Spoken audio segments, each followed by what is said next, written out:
Mesdames et messieurs les ministres, pendant que le tapis rouge est déroulé aux multinationales qui augmentent leurs dividendes pendant qu'elles suppriment des emplois, vous répondez au peuple qui demande justice et dignité par un grand débat qui prend la forme d'une grande campagne sans garantie de décision à la fin.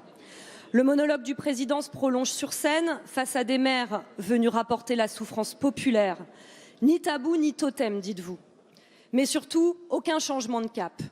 Le en même temps macronien a le goût du mépris, celui du mépris de classe. Répondant au fameux adage « classe laborieuse, classe dangereuse », vous offrez comme réponse davantage de répression. 2000 blessés, des mains arrachées, des jeunes mutilés, des policiers épuisés envoyés à l'affrontement. Les manifestants sont traités en délinquants. Vous tentez de faire croire qu'ils protestent contre les valeurs de la République alors qu'ils exigent leur application réelle. Vous y ajoutez une loi qui criminalise le mouvement, la loi dite anti-casseurs, qui permet le fichage des manifestants et qui recherche l'étouffement des mouvements sociaux. Cette loi, elle a été rejetée par votre majorité au Sénat et elle continue d'inquiéter même dans vos rangs. Chacun peut voir le danger pour notre état de droit, pour notre pays, celui qui a fait du 14 juillet sa fête nationale. Affaibli par une crise sociale qui vous dépasse, vous ajoutez une pierre à l'arsenal répressif déjà aggravé par le basculement de dispositions de l'état d'urgence dans le droit commun. Mesdames et messieurs les ministres, la démocratie, c'est débattre, mais c'est aussi battre le pavé, contester, s'opposer à l'ordre établi. Manifester, c'est un droit constitutionnel. Alors plutôt que la répression, à quand une réponse politique, une loi anti-casse de la solidarité contre les broyeurs de vie et de rêves, une loi pour la justice, pas juste pour la force. Merci. La parole est à monsieur Christophe Castaner, ministre de l'Intérieur. Merci, Monsieur le Président, Mesdames, Messieurs les députés.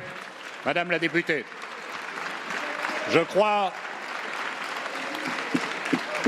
Madame la députée, qu'il n'y a ici que des républicains. Je crois, Madame la députée, qu'il n'y a ici que des républicains qui sont attachés à ce droit fondamental de la liberté d'expression qu'est le droit de manifester.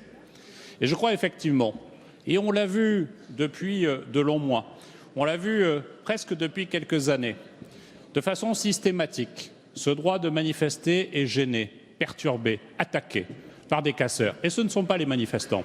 Ce ne sont pas ceux qui, le 1er mai, avaient choisi de parcourir Paris à pied, comme la tradition le veut, ce jour-là de mobilisation.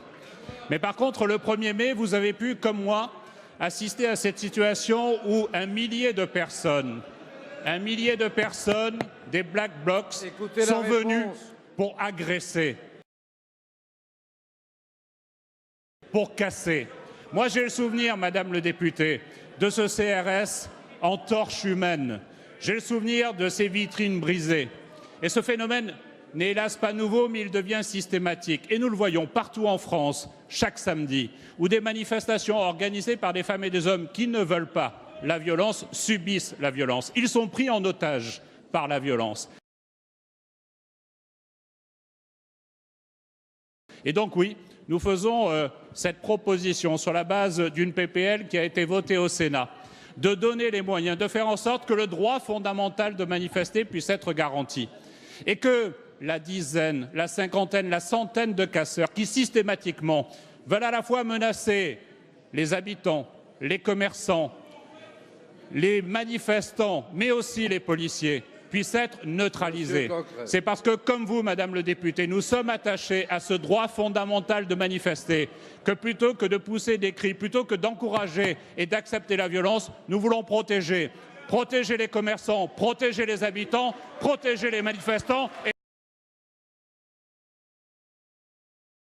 et protéger les policiers.